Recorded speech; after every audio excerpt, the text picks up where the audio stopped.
پاکستان اور دنیا بھر میں لاکھوں دیکھنے اور سننے والوں کو ارشد شریف کا سلام۔ ناظرین، آج leader of the opposition Shehbaz Sharif صاحب نے تقریباً سوا گھنٹے کی ایک دھواں دھار پریس کانفرنس کی، جہاں انہوں نے اپنی لندن سے بقول ان کے کامیابی اس کا جشن منایا، اس کا اعلان کیا۔ وہاں وزیر اعظم عمران خان، ان کی حکومت اور ان کے خاندان پہ کچھ حملے بھی کیے۔ وہ کیا معاملہ ہے وہ آپ کے سامنے رکھیں گے، ساتھ کچھ دعوے بھی انہوں نے کیے، خاص طور پہ جو ڈی جی نیب لاہور ان کے لندن کے دورے کے حوالے سے۔ تو اس حوالے سے کیا یہ وزٹ واقعی ان کی تحقیقات کے لیے تھا یا کہ کچھ اور معاملہ تھا؟ کچھ دستاویزات آپ کے ساتھ شیئر کریں گے اور ایک ایسے گواہ کا بیان اسی سکینڈل میں جو کہ اب تک سامنے نہیں آیا وہ آپ کے ساتھ شیئر کریں گے۔ بزنس مین کے ساتھ روابط تو شہباز شریف صاحب کے پہلے سے کافی زیادہ رہے، اور بزنس مین کا کردار جو ہوتا ہے ہمارے ملک میں، ایک جو بھی حکومت ہوتی ہے پرسیپشن ہوتی ہے کہ جی بزنس مین کو کام کرنے دیں، کرپشن صرف سیاستدان کرتے ہیں اور جو ڈیسیژن میکنگ پوزیشن میں ہوتے ہیں وہ کرتے ہیں، لیکن ان کے فیسیلیٹیٹرز کون ہوتے ہیں، پھر بزنسز میں ملٹی بلین کے فائدے کون اٹھاتے ہیں، وہ یقیناً بزنس مین ہوتے ہیں جو کہ ہر دور حکومت میں نظر آتے ہیں۔ تو ایسا ہی ایک معاملہ ہم نے آپ کے سامنے رکھا تھا، مزید اس کی کنفرمیشنز خود اب شریف خاندان کی طرف سے بھی آنا شروع ہو گئی ہیں، دستاویزات میں پہلے سے ہمارے پاس یہ چیزیں موجود ہیں، وہ آپ کے ساتھ شیئر کریں گے۔ امریکہ میں ایک بل موو ہوا ہے جس میں کہ پاکستان کو ایک دفعہ پھر شاید نشانہ بنانے کی کوشش ہو رہی ہے۔ کیا فائنل جو شکل اس بل کی نکلے گی اسی طرح یہ پاس ہوگا یا تھوڑا سا اس میں کچھ چینجز وغیرہ آئیں گی؟ لیکن جس طرح کے بیانات آ رہے ہیں، یو ایس ایڈمنسٹریشن کا موڈ جا رہا ہے، کانگریس کا موڈ جا رہا ہے، پاکستان کے لیے آپشنز کیا ہیں اور پاکستان کے لیے آگے کیا خطرے نظر آ رہے ہیں افغانستان کے حوالے سے، اس پہ پروگرام میں بات کریں گے۔ ساتھ اسلام آباد میں 2 ہائی پروفائل کیسز، ان کی تفتیش تحقیقات میں کیا چیزیں سامنے آئیں اور وہ منطقی انجام تک کب تک پہنچیں گے، اس پہ بھی پروگرام میں بات کریں گے۔ پروگرام کا ناظرین آج آغاز کرتے ہیں شہباز صاحب کی پریس کانفرنس اور وزیر اعظم عمران خان پہ ڈائریکٹ حملہ آور ہوئے۔ اتنا کانفیڈنس شہباز شریف صاحب کو اب آ گیا ہے بطور لیڈر آف دا اپوزیشن، اور خاص طور پہ وزیر داخلہ شیخ رشید صاحب نے جب گارنٹی ان کو دی کہ ہاں جی جو آپ کا ایک مطالبہ ہے کہ فری اینڈ فیئر الیکشنز ہونے چلیں، آپ کو یہ باقاعدہ طور پہ گارنٹی دی جاتی ہے، اور شیخ رشید صاحب جب گارنٹی دیتے ہیں تو بڑی پاورفل گارنٹی ہوتی ہے بطور وزیر داخلہ انہوں نے دی، لیکن شاید یہ انہوں نے نہیں بتایا کہ یہ گارنٹی کی جو دی ہے انہوں نے شہباز شریف صاحب کو، یہ مطالبہ شہباز شریف نے ڈائریکٹ شیخ رشید صاحب سے کیا تھا یا عمران خان صاحب سے کیا تھا یا کسی اور سے کیا تھا، اور شیخ رشید صاحب بطور وزیر داخلہ صرف میسنجر کا کردار ادا کرتے یا ان سے ڈائریکٹ انہوں نے کہا اور انہوں نے اس کی باقاعدہ گارنٹی دے دی اس حوالے سے۔ اور عمران خان صاحب پہ جو تابڑ توڑ حملے انہوں نے کیے، ان کے خاندان پہ کیے، ان کی حکومت پہ کیے، اس کانفیڈنس کی ایک وجہ شاید یہ گارنٹی ہے جس کا ذکر شیخ رشید وزیر داخلہ نے بھی کیا تھا۔ کیا کہا انہوں نے کہ خواب میں عمران خان صاحب کو، وزیر اعظم صاحب کو کون نظر آتا ہے، آئیے دیکھتے ہیں۔ عمران خان کو دن میں اور خواب میں ملتا ہوں، اور رات کو وہ بڑبڑا کے اٹھ پڑتے ہیں کہ تم پھر آگے میرے پاس۔ دن میں دفتر میں جب آپ ان کو ملنے جاتے ہیں، آپ ملنے جاتے ہیں، وہ میرا ذکر میرا ہوتا ہے، اگر میرا ذکر نہ ہو تو بات مکمل نہیں ہوتی، دن رات بالکل اس میں کوئی شک نہیں ہے۔ جی ناظرین، ڈائریکٹ مخاطب ہیں وزیر اعظم عمران خان صاحب سے، اور انہیں کہہ رہے ہیں پتہ نہیں خواب کس طرح کے آتے ہیں، وزیر اعظم صاحب اس کی پتہ نہیں کنفرمیشن دیتے ہیں انہیں اس طرح کے خواب آتے ہیں یا نہیں، اور شہباز شریف جب وزیر اعظم کے خواب میں آتے ہیں تو بڑے اچھے خواب ہوتے ہیں یا ڈراؤنے خواب ہوتے ہیں، یہ تو وزیر اعظم صاحب ہی بتا سکتے ہیں۔ عمران خان صاحب کے واقعی اس طرح کے خواب جو ان کو آتے ہیں، شہباز شریف کے جد کا لیڈر آف دا اپوزیشن نے دعویٰ کیا، اس میں کیا چیزیں انہیں نظر آتی ہیں اس حوالے سے؟ نہ صرف یہ، حکومتی کارکردگی اور وزیر اعظم کے خاندان کے حوالے سے بھی انہوں نے کچھ سوالات اٹھائے۔ کیا سوالات اٹھائے، آئیے دیکھتے ہیں۔ کیا میں اکیلا تھا یا نواز شریف یا ہمارے بچے تھے ان کو این سی اے کے لیے؟ کدھر گئی علیمہ خان صاحبہ کی وہ سلائی مشینوں سے وہ آمدن جو کہ امریکہ اور دبئی اور جہاں پر ان کی پراپرٹیاں، کیا آپ نے این سی او کو بھیجا وہ کیس؟ کیا آپ کے جو ارد گرد جو وہاں پر بیٹھے ہیں جنہوں نے رنگ روڈ میں اربوں روپے اس ملک کے لوٹے، چینی کے اربوں روپے لوٹے، آٹے کے اربوں روپے لوٹے، ایل این جی کے اربوں روپے لوٹے، آپ کے جو تیل مہنگی گیس منگوائی اربوں روپے لوٹے، کیا آپ نے اس کے بارے میں کبھی این سی اے کا آپ کو خیال آیا کہ ان کو ہم این سی سے پتہ کروائیں کہ لوٹا ہوا پیسہ کہاں گیا ہے؟ جی ناظرین، اور اسی حوالے سے اسی پریس کانفرنس میں انہوں نے ایک دعویٰ کیا کہ جناب پاکستان کے تمام ادارے لندن گئے صرف شریف خاندان کی وجہ سے تھے، انہی کے کیسز کی تحقیقات کرنے، اور نیب کے ڈی جی سلیم صاحب بھی اسی وجہ سے لندن میں موجود تھے اور تمام چیزیں انہوں نے مہیا کی. تو ہم نے اس حوالے سے ناظرین جو معلومات حاصل کی اور جو دستاویزات ہمارے سامنے آئے اس میں جو معاملہ سامنے آیا یہ تو ایک ڈیلیگیشن تھا. برٹش ہائی کمیشن نے ایک اسپانسر کیا تھا وزٹ جس میں نہ صرف نیب کے افسران شامل تھے بلکہ ایف بی آر کے آفیسرز بھی شامل تھے, فائنینشیل مانیٹرنگ یونٹ اس کے افسران بھی شامل تھے, اور جن تاریخوں میں ای میلز ایکسچینج ہوئیں اس میں بالکل یہ تمام پاکستانی افسران وہاں پہ موجود تھے. اور جو بات چیت ہوئی وہ بالکل بات چیت جسے انفارمل بات چیت کہتے ہیں. ہاں جی, شہباز شریف کے کون سے کیسز تھے, کیا چیزیں چل رہی ہیں شریف خاندان کی, اور اس کو بعد میں برٹش آفیشلز نے باقاعدہ طور پہ ڈاکومنٹ بھی کر دیا. اور جو ای میل اس حوالے سے سامنے آئی وہ اس ایک بقول نیب ذرائع کے انفارمل کنورسیشن کی کہانی تھی جو کہ سامنے آئی, اور بعد میں جو باتیں ہوئیں اس حوالے سے کچھ انفارمیشن بھی ایکسچینج ہوئی. اس حوالے سے تفصیلات کیا ہیں اس خبر اور اس ٹریننگ سیشن کے, آئیے دیکھتے ہیں. مسلم لیگ نواز کی جانب سے ایک دستاویز جاری کی گئی ہے جس میں این سی اے برطانیہ کے ایک افسر نے دوسرے افسر کو 10 دسمبر 2019 کو ایک ای میل کی اور اس ای میل میں اپنی نیب لاہور کے ڈی جی سلیم شہزاد سے ملاقات کے بارے میں بتایا.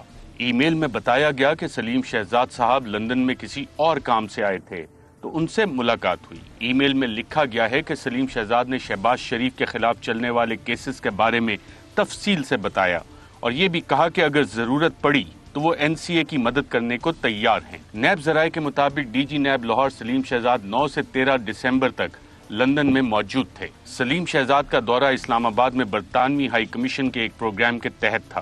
اس پروگرام کے تحت NAB, F I A, F B R اور فائنینشیل مینجمنٹ یونٹ افسران کو برطانیہ بھیجا گیا. اسی پروگرام کے تحت این سی اے اور لندن پولیس کے افسران سے پاکستانی افسران کی ملاقاتیں بھی ہوئیں. نیب ذرائع کے مطابق سلیم شہزاد کی این سی اے کے افسر سے ملاقات اسی دوران ہوئی کیونکہ وہ بھی اسی پروگرام کا حصہ تھے. نیب ذرائع کے مطابق یہ کوئی خصوصی ملاقات نہیں تھی. نیب ذرائع کا یہ بھی کہنا ہے کہ نیب شہباز شریف یا سلیمان شہباز کے برطانیہ میں اکاؤنٹس کا یا منی لانڈرنگ کی تحقیقات نہ ابھی کر رہا ہے اور نہ ہی پہلے کی ہے. نیب ذرائع کے مطابق نیب کی تحقیقات جعلی ٹی ٹیز کے حوالے سے ہے جس میں بیرون ملک سے بوگس ناموں کا استعمال کرتے ہوئے بڑی رقم اپنے اکاؤنٹس میں حاصل کی گئی. نیب ذرائع کے مطابق اس طریقہ کار کو استعمال کرتے ہوئے شہباز شریف اور ان کے خاندان نے 2.25 ارب روپے برطانیہ اور متحدہ عرب امارات سے اپنے اکاؤنٹس میں منتقل کروائے. نیب ذرائع کے مطابق ٹی ٹیز لگوانے والا منی چینجر بھی نیب کی حراست میں ہے اور اس بارے میں بیان بھی دے چکا ہے. جی ناظرین, اور یہ منی چینجر ہے کون اور اس نے کیا بیان دیا وہ بھی آپ کو دکھاتے ہیں.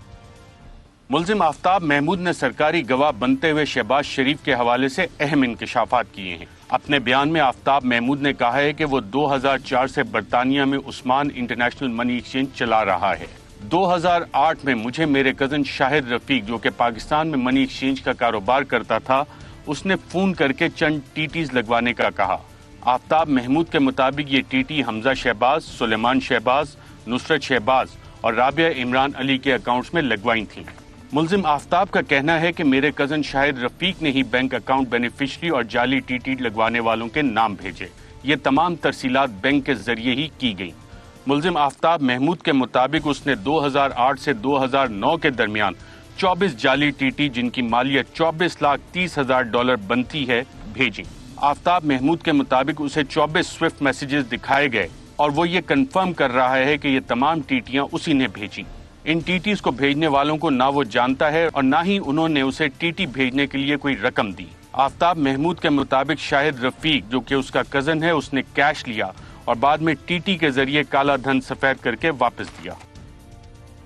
جی ناظرین, یہ تو وہ داستان تھی اور آج شہباز شریف صاحب نے ایک بڑا انٹرسٹنگ بیان بھی دیا. جب نیب کے سامنے اور ایف آئی اے کے سامنے پیش ہوتے ہیں تو بالکل لا تعلقی کا اظہار کرتے ہیں کہ جناب میرے بچوں سے میرے کاروبار کا کیا تعلق, ان سے سوالات پوچھیں. رمضان شوگر مل کے جو ڈائریکٹرز ہیں, سی او اے مینجمنٹ ہے, اس سے ڈائریکٹر سے سوال پوچھیں, مجھ سے کیوں سوالات پوچھیں. لیکن جو آرڈر جس کو آج وہ بار بار لہرا رہے تھے اس حوالے سے انہوں نے ایک بڑا انٹرسٹنگ کویشچن بھی اس حوالے سے ریز کیا, آبزرویشن بھی تھی ان کی. کیا تھی آئیے دیکھتے ہیں. یہ تو شہباز شریف کی کرپشن تھی اور اس کے بچوں نے اس کو اللہ نہ کرے فائدہ اٹھایا تو بچے تو بری ہو گئے اور میں بری نہ ہوا. واہ واہ واہ واہ, سبحان اللہ, بہت خوب بات ہے, بہت خوب بات ہے. کہ میں نہیں بری ہوا اور میرا بیٹا سلمان بری ہو گیا. اور الزام یہ ہے کہ ساری کرپشن شہباز شریف کے چیف منسٹر ہاؤس سے ہوتی تھی اور بچوں کو فائدہ پہنچتا تھا. بچے الحمدللہ وہ شہباز شریف کہتے ہیں بری نہیں ہوا, اندازہ کریں. جی ناظرین, آپ نے سنا یہ موقف جو آج شہباز شریف صاحب نے سامنے رکھا قوم کے سامنے اس پریس کانفرنس میں, یہ اس موقف سے بالکل مختلف ہے جو ان رائٹنگ وہ مختلف پاکستانی تحقیقاتی اداروں کو دیتے رہے ہیں اور اس میں بالکل اپنے خاندان سے لا تعلقی کا اظہار کرتے ہیں. لیکن اس کیس میں جو برطانوی آرڈر ہے اس میں کہتے ہیں کہ جناب اگر سلیمان شہباز بری ہو گیا تو میں بھی بری ہو گیا. لیکن اس سوال کا جواب آج تک سامنے نہیں آیا کہ جناب جو پیسے اتنے زیادہ آئے, جو اتنی زیادہ ٹیٹیز آئیں, وہ کیسے آتی رہیں. ایک دفعہ اس سوال کا بھی انہوں نے جواب دیا اور جب لا تعلقی کا اظہار کیا اپنے بچوں سے, انہوں نے کہا کہ جی ان کا گزر بسر تو دودھ بیچ کے ہوتا ہے. آئیے دیکھتے ہیں. نیب ذرائع کے مطابق شہباز شریف کے دستاویزات میں درج ہے کہ ان کا خرچ بیٹے اٹھاتے ہیں, مگر نیب میں سوال جواب کے دوران شہباز شریف کا کہنا تھا کہ میں سلیمان شہباز, حمزہ شہباز یا نصرت شہباز کے کال آف فیل کا ذمہ دار نہیں ہوں, مجھ سے سوال نہ. اس پر جب یہ سوال کیا گیا کہ جناب آپ کو تو وہ خرچ دیتے ہیں, تو اس پر شہباز شریف کا کہنا تھا کہ شریف ڈیری فارم پر ان کی 10 بھینسیں موجود ہیں جن کا دودھ بیچ کر ان کا گزارا ہوتا ہے. ان کی ٹیکس ریٹرنز میں انہوں نے کچھ ایگری انکم میں اور کچھ انہوں نے فارمنگ کی انکم میں پیسے دکھائے تھے کروڑوں کی مد میں. تو جب ان سے سوال کیا گیا تو انہوں نے تو کہا جی کہ بالکل میں نے بڑی بھینسیں رکھی ہوئی ہیں اور میں عید پہ وہ بیچتا بھی ہوں اور دودھ بھی ہوتا ہے, تو اس سے میرا یہ 3-4 کروڑ روپیہ انہوں نے سالانہ اس کو دکھایا ہوا, شاید ایگزیکٹ اماؤنٹ مجھے نہیں یاد لیکن کوئی کروڑوں میں ہے. تو جس کے بعد جب اس اسٹیٹمنٹ کو کنفرم کرنے کے لیے ملازمین اور ریونیو ڈپارٹمنٹ جس کے پاس ریکارڈ ہوتا ہے, تو یہی معلوم ہوا ہے کہ 7-8 بھینسیں ہیں. اب 7-8 بھینسوں میں سے آپ نے کتنا دودھ نکالنا ہے جو آپ اس کو کروڑوں میں بیچ رہے ہیں. تو یہ تو ان کا کوئی جواب ہی نہیں تھا. یہ بیسیکلی وہ کیش انفلو ہے اکاؤنٹس کے اندر جس کو انہوں نے جسٹیفائی کرنے کی کوشش. جی ناظرین, آپ نے دیکھا کہ بھینسوں کا جو کاروبار ہے, جو وزیر اعظم نے بھی جب نئے نئے وزیر اعظم بنے تھے تو کہا تھا کٹے بھینسیں, اس سے اکانومی بہت چلتی ہے. پتہ نہیں وہ پروجیکٹ ابھی تک پاکستان میں کتنی تیزی سے اس پہ عمل ہو رہا ہے, لیکن ایک کامیاب مثال اس کی یقیناً شہباز شریف صاحب ہیں جس کا پہ انہوں نے عمل کیا اور جو بیانات انہوں نے اس حوالے سے دیے اس سے ظاہر ہوتا ہے. جب نیب ناظرین تحقیقات کر رہی تھی کہ لندن کے جو فلیٹس وغیرہ ہیں اس حوالے سے سوال جواب ہوا تو انہیں بچانے کون آیا؟ بچانے ایک ایسی شخصیت آئی جس کو اکثر آپ نے وزیر اعظم عمران خان صاحب کے ساتھ بھی یقیناً دیکھا ہوگا. لندن کی ایک کاروباری شخصیت ہیں اور بہت اچھی تصاویر ہیں ان کی پرائم منسٹر عمران خان صاحب کے ساتھ, پاکستان کے دیگر اعلیٰ شخصیات کے ساتھ ان کی کافی ساری تصاویر ہمیں دیکھنے کو ملتی ہیں. جی ہاں, یہی شخصیت ہیں انیل مسرت صاحب, جو کہ جب پوچھا گیا, سوالات پوچھے گئے کہ جناب یہ قرضہ کہاں سے دیا گیا تو ان کو ریسکیو کس نے کیا, بچایا کس نے, اپنا بیان دے کے وہ وزیر اعظم عمران خان صاحب کے اور پاکستان کے بہت سی طاقتور شخصیات کے دوست انیل مسرت صاحب. انیل مسرت صاحب کو ہمارے ایگزیکٹو پروڈیوسر عدیل راجہ نے 1 سال پہلے بھی سوالات بھیجے تھے, کل بھی سوالات بھیجے تھے, لیکن انہوں نے سوالات کا جواب دینے میں ہی اپنی شاید عافیت سمجھی ہوگی, جواب نہ دینے میں عافیت سمجھی ہوگی. اور اس حوالے سے جو چیزیں سامنے آئیں کہ انیل مسرت نے بیل آؤٹ کس طرح سے دلوایا شہباز شریف صاحب کو, آئیے دیکھیں. جو لندن میں شہباز شریف صاحب نے فلیٹس لیے تھے اس میں پیسے کس نے دیے تھے؟ وہ لندن کے ایک بزنس مین ہیں انیل مسرت صاحب. انہوں نے کہا ہے کہ وہ پیسے میں نے ان سے لیے ہیں. انیل مسرت صاحب سے ہم نے انیشل کوشچنز کیے ہیں. کچھ پیسے انہوں نے قرض کے طور پہ شہباز شریف صاحب کو دیے, کچھ پیسوں کا کوئی ثبوت موجود نہیں ہے. اچھا, آپ نے انیل مسرت کا ذکر کیا. انیل مسرت وزیر اعظم عمران خان کے دوست ہیں یا شہباز شریف کے دوست ہیں یا ہر جو پاور کوریڈور میں بندہ ہوتا ہے اس کے دوست بن جاتے ہیں؟ دیکھیے, انیل مسرت ایک اوورسیز پاکستانی ہیں, ایک سکسیسفل بزنس مین ہیں. پاکستان میں ان کا کوئی کاروبار نہیں ہے, برطانیہ میں ان کا کاروبار ہے.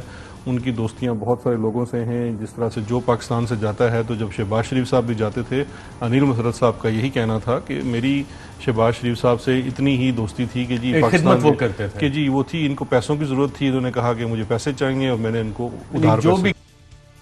جی ناظرین, ایسے بہت سے خدمت گزار ہر پاور کوریڈور میں موجود ہوتے ہیں اور یہی سوال ہم نے اس ہفتے بھی بیرسٹر شہزاد اکبر صاحب وزیر اعظم کے مشیر ہیں جو 1.25 سال پہلے ہم نے سوال اٹھایا تھا کیونکہ معاملہ دوبارہ اٹھ گیا تو دوبارہ ان سے یہی سوال کیا اور یہ بھی پوچھا کہ انیل مسرت صاحب آج کل نظر نہیں آ رہے تو انہوں نے کیا وجہ بتائی, آئیے دیکھتے ہیں. کانسینٹ فارم ہے جس میں انہوں نے کہا ہاں جی بارکلے بینکس اور کچھ پراپرٹیز ہیں, اس کی بھی آپ تحقیقات کرنا چاہیں تو وہ دیکھ لیں, تو وہ کون سا معاملہ ہے اور اس کے لیے قرضہ انہیں کس نے, انیل مسرت صاحب نے دیا تھا؟ شہباز شریف صاحب نے نیب کو اپنا جواب دیا, اور وہ جواب یہ تھا کہ انہیں ایک دوست سے اس کے لیے انہوں نے ادھار پہ رقم لی تھی, یعنی کہ ایک تو انہوں نے مارگیج لی جو بینک سے لی, لیکن اس کے علاوہ کچھ کیش بھی ادھار کی صورت میں لیا تھا. تو وہ اس صورت میں انہوں نے انیل مسرت صاحب کا نام بتایا تھا. نیب نے انیل مسرت صاحب سے بھی ان سے سوال کیا, اور انہوں نے وہ ایڈمٹ کیا کہ انہوں نے ان کو یہ دیے, اور یہ چیزیں آلریڈی نیب کے ریفرنس کا حصہ ہیں. بالکل ٹھیک ہے. اور یہ انیل مسرت صاحب نے جب ایڈمٹ کیا اس کے بعد وہ پرائم منسٹر صاحب کے ساتھ نظر نہیں آئے, کیا یہی وجہ تھی کہ پتہ لگا کہ شہباز شریف کے اسپانسر بھی انیل مسرت؟ نہیں, مجھے اس کا کوئی ذاتی علم نہیں ہے. اس کے بعد کووڈ بھی ہو چکا ہے, پاکستان شاید آ ہی نہیں رہے. جی ناظرین, اور شاید اسی لیے کہا جاتا ہے کہ 22,000 فٹ کی بلندی پہ ہوا اور پانی ایک ہو جاتا ہے, مجھا مجا دیاں پینا ہوندیاں نے, اور سب ایک ہے, سب گھٹالا ہے, سب ملے ہوتے ہیں آپس میں. یہاں پہ ناظرین ایک وقفہ لیں گے, وقفے کے بعد جو دوبارہ خدمت میں حاضر ہوں گے تو بات کریں گے امریکہ میں جو نیا ایک بل موو ہوا ہے اس سے پاکستان کے حوالے سے اس میں کون سی شکیں شامل ہیں اور پاکستان کے لیے کیا کوئی نئے چیلنجز آ رہے ہیں. ایک وقفے کے بعد اس پہ بات کرتے ہیں. ویلکم بیک ناظرین. پروگرام کے سیگمنٹ میں ہمارے ساتھ موجود ہیں وفاقی وزیر برائے انسانی حقوق ڈاکٹر شیریں مزاری صاحبہ, پروفیسر رہ چکی ہیں ڈیفنس اینڈ اسٹریٹجک اسٹڈیز کی, اور اس معاملے پہ پاک امریکہ تعلقات پہ جتنی زیادہ ان کی گرپ ہے شاید ہی کسی پاکستانی کی اتنی کرٹیکل لک اس حوالے سے. بہت شکریہ ڈاکٹر صاحبہ پروگرام میں ہمیں جوائن کرنے کے لیے. افغانستان میں ناظرین جو کچھ ہو رہا ہے, ایک بل بھی امریکہ میں کانگریس میں موو ہوا ہے, اس کی فائنل شکل کیا نکلتی ہے, لیکن اس میں جو انٹینشنز ہیں پاکستان کے حوالے سے یو ایس لا میکرز کی وہ بڑی واضح ہوتی جا رہی ہیں, اور اس حوالے سے افغانستان کا جتنا ڈبیکل ہے پاکستان کو اسکیپ گوٹ بنانے کی, پاکستان پہ الزام لگانے کی پوری کوششیں ہو رہی ہیں, لیکن کچھ ریئلائزیشن شاید امریکہ کے اندر بھی ہے کہ افغانستان میں جو کچھ ہوا اس کی ذمہ دار جو جیسے صدر جو بائیڈن نے اشرف غنی کی حکومت کو ٹھہرایا, کرپشن کو ٹھہرایا, ان کی افغان نیشنل آرمی کے the will to fight نہیں تھی, اس کو الزام ٹھہرایا. لوائڈ آسٹن نے کیا کہا, آئیے دیکھتے ہیں. We need to consider some uncomfortable truths, that we didn't fully comprehend the depth of corruption and poor leadership in the senior ranks, that we didn't grasp the damaging effect of frequent and unexplained rotations by President Ghani of his commanders, that we didn't anticipate the snowball effect caused by the deals that the Taliban commanders struck with local leaders in the wake of the Doha Agreement, and that the Doha Agreement itself had a demoralizing effect on Afghan soldiers. And finally, that we failed to grasp that there was only so much for which and for whom many of the Afghan forces would fight. جی ناظرین, اور general Mackenzie نے اس حوالے سے پاکستان کے حوالے سے کیا کہا, اور کچھ کلوز ڈور سیشن کی بھی انہوں نے ریکمنڈیشن دی کہ بہت سے چیزیں اوپنلی نہیں بتا سکتے, کیا کہا, آئیے دیکھتے ہیں. I believe Pakistan's relationship with the Taliban is going to become significantly more complicated as a result of the U.S. withdrawal from Afghanistan. And in fact, they're going to see pressure moving into Pakistan from Afghanistan in ways that they've been able to deflect before because of the pressure that we and our allies had them. So I think that's a significant problem that Pakistan is going to face. Well, I'd like to talk about their special weapons perhaps in the closed session. As has been noted by several people, in order to get to Afghanistan, you have to fly over Pakistan unless you come from the north. And that's the subject of continuing deliberation with Pakistan, and I can shed a little bit more light on that going forward. But you know, they've actually, over the last 20 years, we've been able to use what we call the Air Boulevard to go in over western Pakistan, and that's become something that's vital to us, as well as certain landlines of communication. And we'll be working with the Pakistanis in the days and weeks ahead to look at what that relationship is going to look like in the future. But I can again talk a little more in the closed session. جی ناظرین, آپ نے دیکھا کہ ایک طرف پاکستان سے engagement کی بھی بات ہے, air lines of communication, ground lines of communication, وہ بھی امریکہ کو چاہیے اور پاکستان سے مزید انگیجمنٹ اس حوالے سے یقیناً کرتے رہیں گے. لیکن جو بل موو ہوا ہے اس کا اگر آپ سیکشن 202 دیکھیں تو یہ صرف پرٹین کرتا ہے پاکستان کے حوالے سے, اور 2001 سے 2020 تک طالبان کو کس قسم کی سپورٹ ملی. ڈاکٹر صاحبہ, یہ کیا انٹینشن ظاہر کر رہا ہے یو ایس کانگریس مین کی؟ دیکھیں, یہ کوئی نئی بات نہیں ہے. آپ کو امریکہ کا ایک تو سمجھنا ہوگا سائیکی. ویٹنام لے لیں, کیوبا لے لیں, جدھر جدھر وہ جنگیں ہارے ہیں ان کو کوئی اور اسکیپ گوٹ ملنا چاہیے, کیونکہ یہ تو نہیں ہو سکتا اتنی طاقتور ملک ملیٹریلی, اکنامکلی, پھر 46 کنٹریز ساتھ تھیں, نیٹو پورا وہاں تھا, اور ان کے ساتھ ہوا کیا. تو یہ مائنڈ سیٹ ان کا بن چکا ہے. کچھ تو وہ اپنی حکومت سے بھی گلے شکوے کر رہے ہیں, انکوائری چاہ رہے ہیں کہ بائیڈن اتنی جلدی کیسے وڈرال اتنا ریپڈ ہو گیا سارا. لیکن یہ واضح تھا کہ ملٹریلی یہ نہیں کچھ سلیوشن ہونی, ان کو ڈائیلاگ کرنی چاہیے تھی. یہ ڈیلے کرتے گئے. اب ان کا یہ آ رہا ہے کہ پاکستان کی وجہ سے طالبان کی جیت ہوئی ہے. اب یہ کوئی سوچے شخص کہ ہم کوئی سپر پاور ہیں ملٹریلی اور اکنامکلی کہ ہم اتنے پاورفل ہو گئے. ہم نے تو اتنی بڑی قیمت ادا کی ہے امریکہ کی جنگ کا حصہ بننے سے, اور پرائم منسٹر عمران خان کی شروع سے یہ پوائنٹ آف ویو تھا اور بالکل درست تھا کہ یہ ہماری جنگ نہیں ہے. ہمیں 80,000 کیجولٹیز ہوئی ہیں اور کیا کہتے اکانومی تباہ ہو گئی, ریفیوجیز کا ایشو آ گیا, اور پھر 450 سے زیادہ ڈرون حملے. ایک جو ہمارا ایلائی تھا سپوزڈلی کہنے کو, اس نے ڈرون اٹیکس پاکستان کی ٹیریٹری پہ کیے. پورا جو اس وقت فاٹا تھا اس کو سوشلی ڈسٹروائے کیا. وہاں پہلی دفعہ دہشت گردی کا اتنا بڑا پریزنس ہوا. تو یہ قیمت ہم نے ادا کی ہے. اور اب یہ کہہ رہے ہیں کہ جی ہم نے طالبان کو جتوایا ہے. آپ کیسے جتوائے؟ کچھ سوال ہے. دیکھیں, لوگوں کو یہ واضح ہونا چاہیے. پہلی بات یہ کہ طالبان کی لیڈرشپ جو ملا برادر وغیرہ تھے جو جیلوں میں تھے پاکستان کے, کس نے ہمیں کہا, پریشرائز کیا کہ ان کو آپ ریلیز کریں کیونکہ ہم ان سے ڈائیلاگ کرنا چاہتے ہیں؟ امریکہ نے. دوحہ میں ایک اگریمنٹ ہوئی, معاہدہ ہوا امریکہ کا اور طالبان کا. ہم نے تو نہیں کرایا, امریکہ نے کیا. پھر امریکہ نے ان کو واشنگٹن انوائٹ کیا, جیسے پہلے مجاہدین کو کیا تھا جب روسی آئے ہوئے تھے افغانستان میں. انہوں نے امریکہ انوائٹ کیا, ملاقاتیں ہوئیں, ٹھیک ہے نا. ادھر آ جائے, ہم نے پوری افغان نیشنل آرمی جس کی ٹریننگ یہ 20 سال کرتے رہے, ہم نے ان سے جنگ لڑ کے ان کو کہا غائب ہو جاؤ. وہ تو ختم ہوئے, ڈسپیئرڈ, لٹرلی ڈسپیئرڈ. یہ کیسے ہوا؟ اشرف غنی کو ہم نے کہا تھا کہ بھاگ جاؤ پیسے لے کے, تم پریزیڈنٹ ہو, تمہارے ملک میں جنگ ہو رہی ہے اور تم اپنے بکسے پکڑ کے باہر بھاگ جاؤ UAE. یہ ہم نے کہا تھا. تو جب یہ ساری چیزیں واضح ہیں تو پھر امریکہ کو اپنے گریبان میں دیکھنا چاہیے, بٹ وہ نہیں دیکھیں گے. اس واسطے یہ بل پہ کام ہوگا.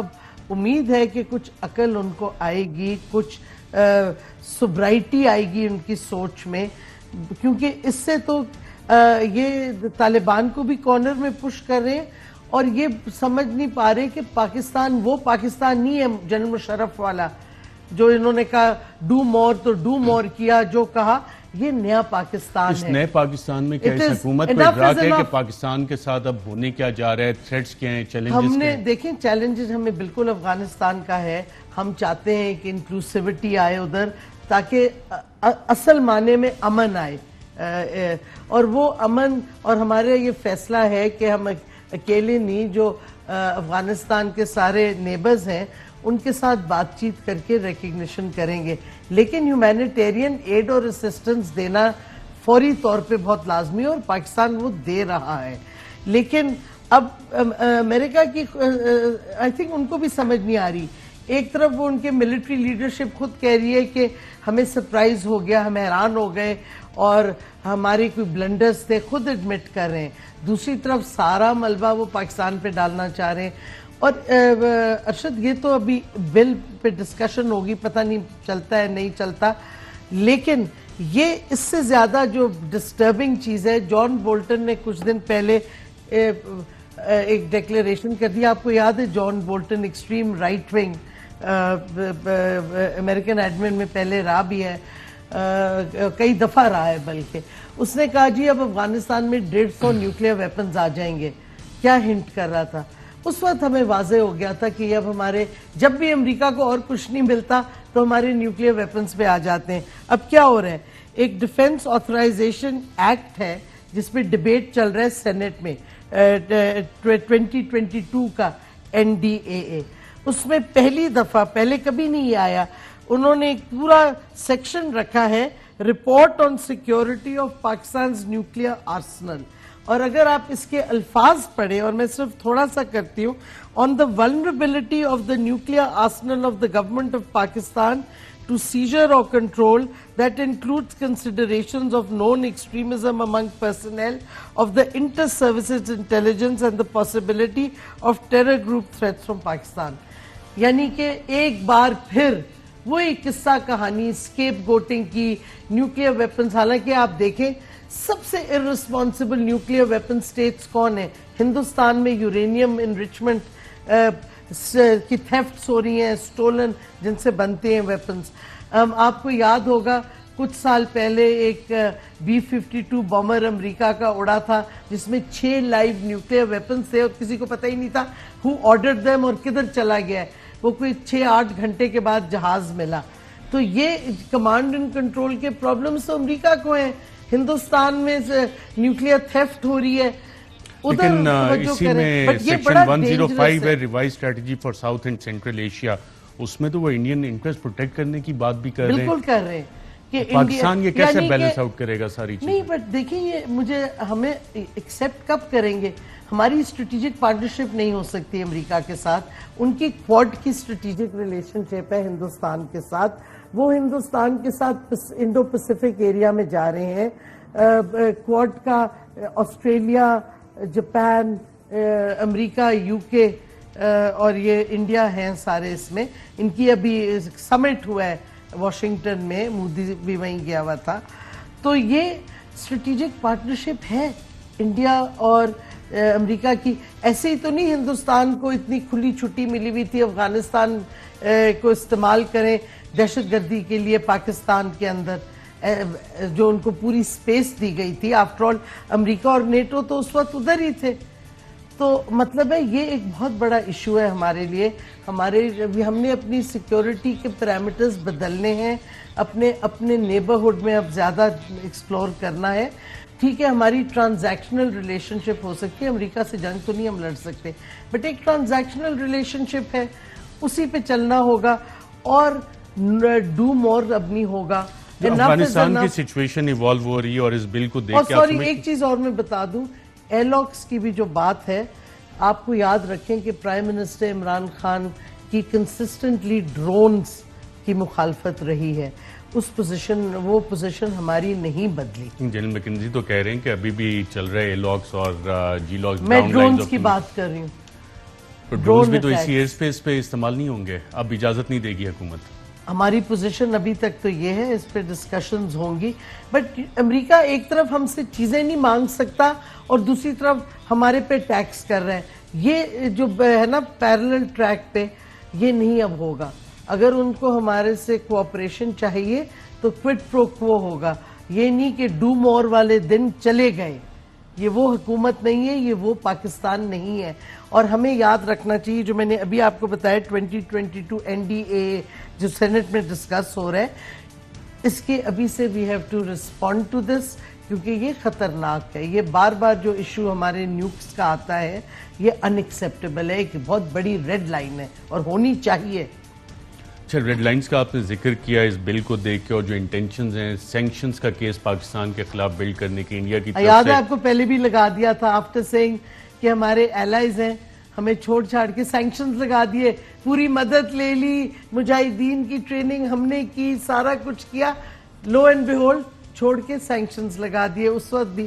تو امریکہ کا یہ ایریٹک بیہیویئر رہے گا پاکستان کی طرف, کیونکہ ان کے جو انٹرسٹ ہے نا اسٹریٹجک, وہ پاکستان کے اندر نہیں ہے, وہ پاکستان کی نیبرہڈ میں ہے. جب افغانستان میں کچھ ہو جائے یا ایران کے ان کا کچھ ہو تو پھر وہ پاکستان کو پوچھتے ہیں. افغانستان میں جو سچویشن ہے اور اکنامک میلٹ ڈاؤن اور کرائسس, اکنامک کرائسس کی طرف پش کیا جا رہا ہے باقاعدہ طور پہ, اور اس میں لارجر ایم کیا آپ کو نظر آ رہا ہے؟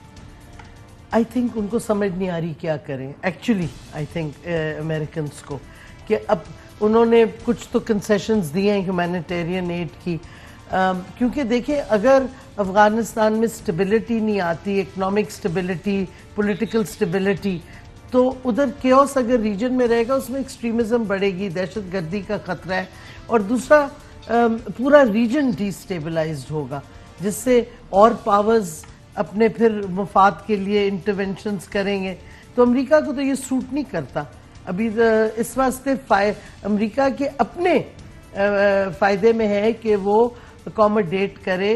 ایک دیکھیں آپ کہتے ہیں کہ ابھی مہینہ کچھ ہوا ہے طالبان کی حکومت آئی ہے, آپ کہتے ہیں 1 مہینے میں جو 20 سال میں آپ گورننس نہیں سٹیبل کر سکے, اکانومی نہیں سٹیبل کر سکے, 1 مہینے میں طالبان سارا کچھ کر دیں لیکن ہم ان کی ریسورسز ساری کاٹ دیں گے.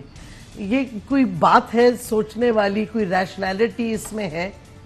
پاکستان اپنا کیس آرگو صحیح طرح کر رہے ہیں انٹرنیشنلی, تھنک ٹینکس کے ساتھ, میڈیا میں, ڈپلومیٹک انگیجمنٹ, آپ سمجھتی ہیں افیکٹو ہے یا مزید ضرورت ہے؟ نہیں, آئی تھنک ہم نے اپنا کیس ہم صحیح طریقے سے پریزنٹ کریں, ہمیں اور زیادہ فورسفلی کرنا چاہیے. میں سمجھتی ہوں پرائم منسٹر کیس بہت فورسفلی پریزنٹ کر رہے ہیں, لیکن وہی بات آتی کہ جو پرائم منسٹر کا نیریٹو ہے, جو پاکستان کا نیریٹو ہے, انہوں نے UN میں پھر وہ کہا, انہوں نے آرٹیکل بھی لکھا کہ don't blame Pakistan for your mistakes. Basically تو امریکنز کے میسج تھا اور نیٹو کے لیے, لیکن وہ میسج باقی لوگوں کو بھی اتنا ہی اسٹرانگلی کیری فارورڈ کرنا چاہیے. ڈاکٹر شیریں مزاحی صاحبہ بہت شکریہ پروگرام کے سیگمنٹ کرنے کا. ناظرین یہاں پہ ایک وقفہ لیں گے, وقفے کے بعد اسلام آباد میں ہائی پروفائل کرائم کیسز, ان کی تحقیقات کس طرح ہوئیں اور ابھی ان کا کیا سٹیٹس ہے, اس پہ بات کریں گے ایک وقفے کے بعد.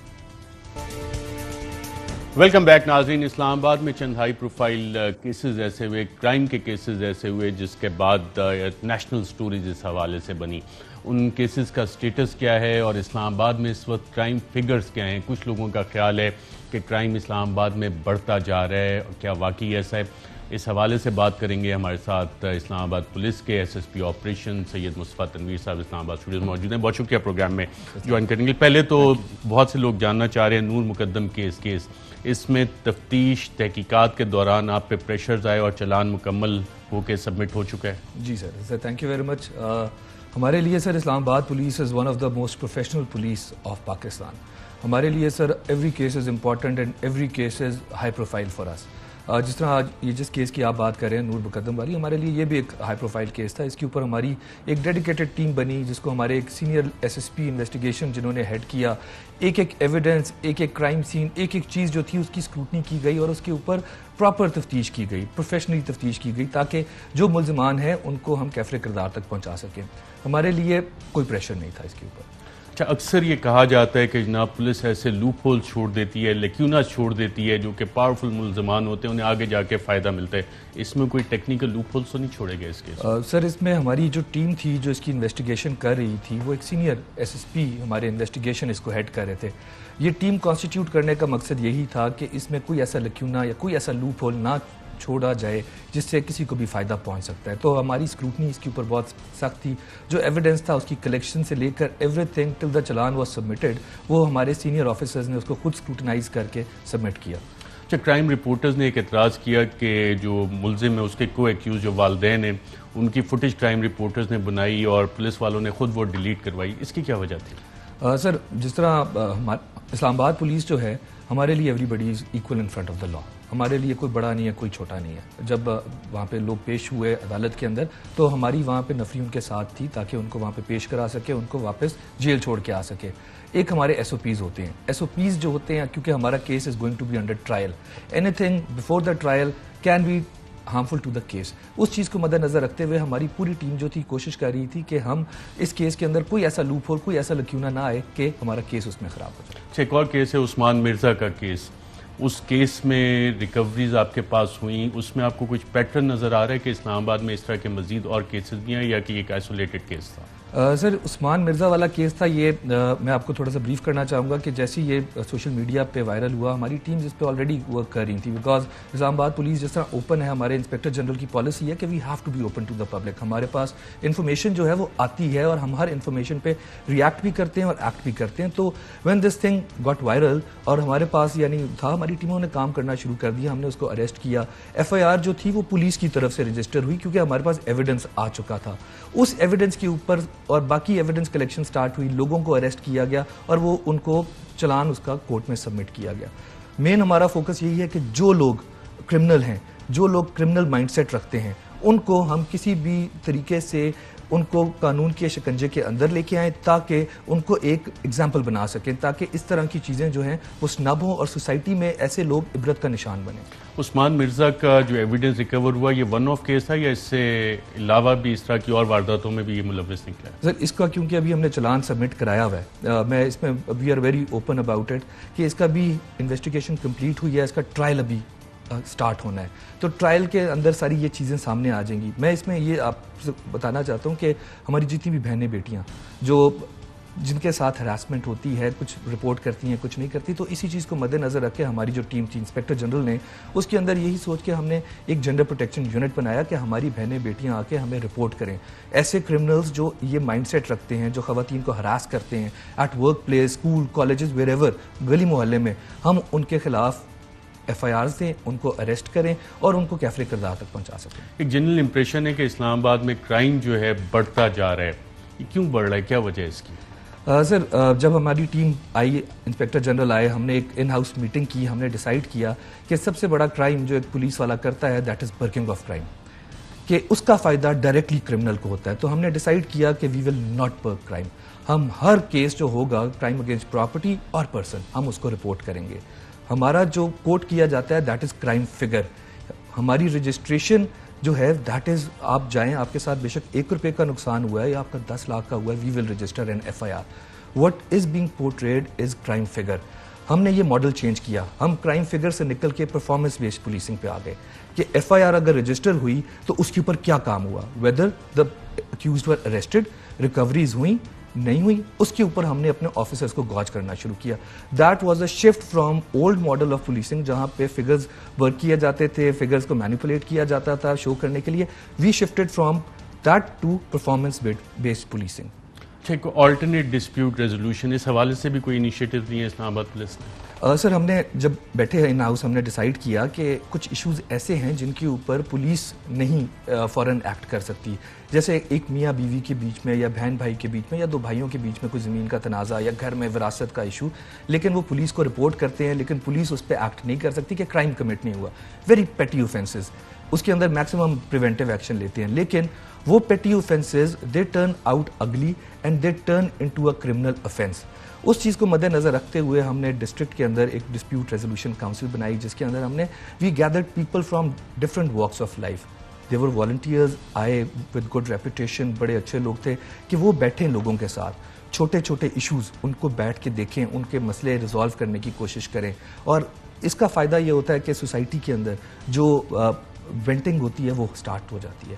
ہماری مصالحاتی کمیٹیاں تھانوں میں فعال تھیں, لیکن ایک ڈسٹرکٹ لیول پہ ایک ڈسپیوٹ ریزولوشن کاؤنسل جو ہے وہ ہماری اب فنکشنل ہو گئی ہے. اٹس بین 2 weeks, 20 کیسز ابھی تک ہمارے پاس آئے ہیں جس میں سے 12+ جو ہیں وہ ابھی تک ریزالو ہو گئے. اینڈ دے ور پیٹی ایشوز کہ مالک مکان کرایہ دار کا ایشو, ویجز کا ایشو, میاں بیوی کا ایشو کہ بیوی جانا چاہ رہی ہے, میاں اس کو رکھنا چاہ رہا ہے, لیکن بیچ میں اراؤنڈ جو اس کی چیزیں ہوتی ہیں. فیصلہ انفورس کیسے ہوگا, اس کی گارنٹی کون دیتا ہے کہ یہ فیصلہ جو ڈسپیوٹ ہے آلٹرنیٹ ڈسپیوٹ ریزولوشن میکینزم سے آ رہا ہے یہ باقاعدہ دونوں پارٹیز مانیں گی اور انفورس بھی ہوگا؟ یہ اس کا فیصلہ نہیں ہے, اٹس لائک سیٹلمنٹ کہ آپس میں دونوں پارٹیاں بیٹھ کے بات کرتی ہیں. جب ہمارے سیٹلمنٹ نہ ہو, مکر جائیں, نہیں تو it goes to the police station, جو لیگل ایکشن ہے وہ اس کے اوپر اسٹارٹ ہو جاتا ہے. اس کے لیے ہم نے رکھا ہوا ہے کہ کنسنٹ بہت ضروری ہے, کہ اگر دونوں پارٹیاں جب کنسنٹ شو کرتی ہیں تو آٹومیٹکلی آ کے ان کا مسئلہ ریزالو ہو جاتا ہے, because they need a forum where they can talk, they can went it out. کہ ابھی ریسنٹلی ہمارے پاس ایک کیس آیا جس میں باپ بیٹے کا ایشو تھا.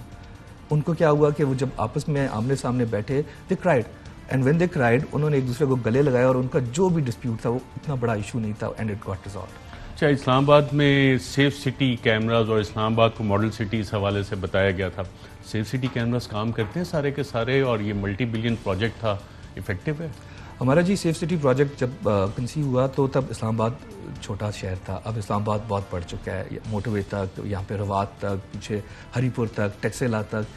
ہمارا 1900 کیمراز ہیں جس میں اراؤنڈ 1800+ ورکنگ ہے. کچھ ٹیکنیکل ایشوز, بارش ہو گئی, آندھی آ گئی, سم ٹیکنیکل ایشوز کی وجہ سے نہیں چلتے, یا کوئی اغوا ہو گیا نہیں چلتے, لیکن اس کے اندر ہمارا جو کیمراز ہیں دے ہیو اسٹارٹیڈ فنکشننگ. اب ہم ان کو اپ گریڈ بھی کر رہے ہیں, منظوری ہو گئی ہے کیونکہ that was an old technology. اب ہم نئی ٹیکنالوجی لے کے آ رہے ہیں تاکہ ہم مزید اور نئی جگہوں پہ بھی انسٹال کریں تاکہ ہم مزید اس کو بہتر کر سکیں. اسلام آباد میں پولیسنگ مشکل ہے یا پشاور میں مشکل ہے؟